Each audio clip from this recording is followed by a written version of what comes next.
It's clear that Donald Trump sees the IRS as a tool that he can use to help himself, his friends, and hurt his enemies.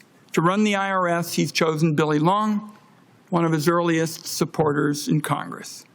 At this morning's hearing, I assume we'll hear a lot of sweet-sounding promises about enhancing fairness and efficiency at the IRS and working together to improve morale. Here's the problem. Donald Trump is only concerned about his own power. Congressman Long is a MAGA devotee who claims that he coined the phrase Trump train. So when Donald Trump says he wants to weaponize the IRS, there is no evidence that Congressman Long will be making a bold stand in front of the locomotive to protect the agency's independence. The nominee's record on tax issues is thin. There was a bill to abolish the IRS and institute a nationwide sales tax. There were demands for investigations of the Humane Society and the Clinton Foundation. Not much else. If you expand the enemies list, that's the bulk of the Trump tax agenda in a nutshell. Much of Congressman Long's experience with taxes came after he left Congress, when he dove headlong into the tax scam industry.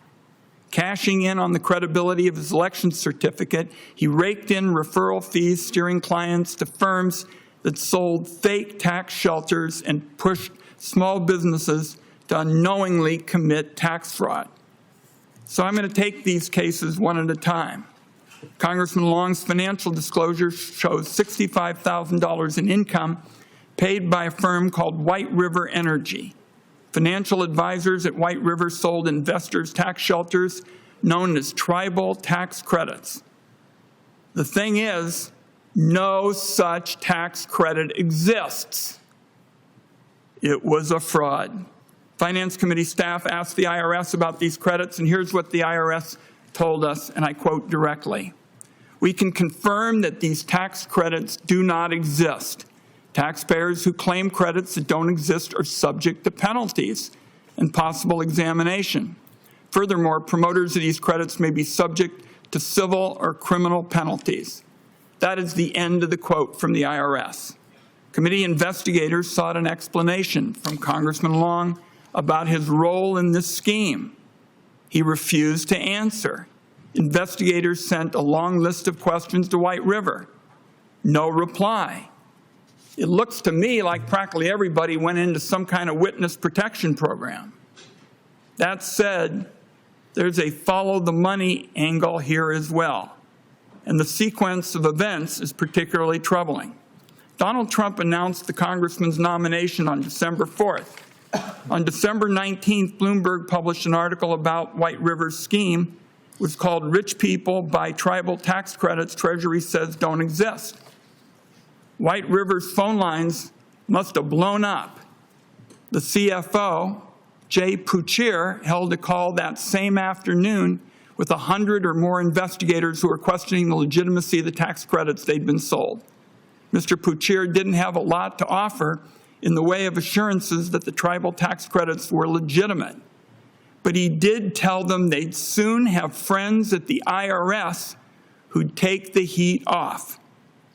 Then, in mid-January, the folks down at White River decided it was time to whip out their checkbooks and start donating to the congressman's long-dormant Senate campaign. It still had outstanding debt dating back 2.5 years. More than $165,000 poured into campaign coffers, the vast majority of it from tribal tax credit promoters, including those at White River. Out of that total, $130,000 went directly into the congressman's pockets when he paid back his personal loans.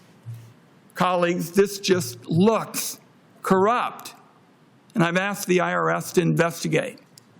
But that's not the only tax scam the committee needs to address. Back in the darkest days of the pandemic, the Congress created a program called the Employee Retention Tax Credit. It was designed to help struggling small businesses stay afloat.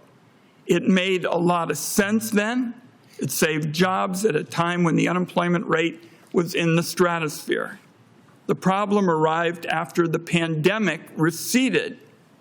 That's when a whole bunch of scam artists twisted the program into a fire hose of fraud.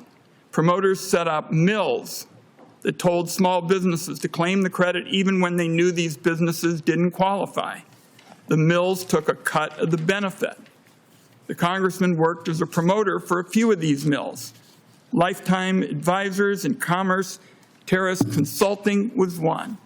He spoke publicly in recorded interviews about pushing small business clients to file ERTC claims that their CPAs told them they did not qualify for. In one such appearance, he stated that, quote, everybody qualifies, and that, colleagues, is just untrue. The nominee bragged about getting this emergency tax credit for a funeral home, despite the fact that the business was booming for funeral homes during the pandemic. Taxpayers have lost billions and billions of dollars to improper claims and outright fraud with the ERTC. In all likelihood, my guess is some of that could have wound up in the congressman's pockets. These ERTC mills that push clients into making improper claims have put these small business owners in serious legal jeopardy. That, in my view, is unforgivable. And somebody who's been involved in that has no place working at the IRS. Finally, Finance Committee investigators gave the congressman and the firms he partnered with the opportunity to prove that everything they did was on the level. They refused.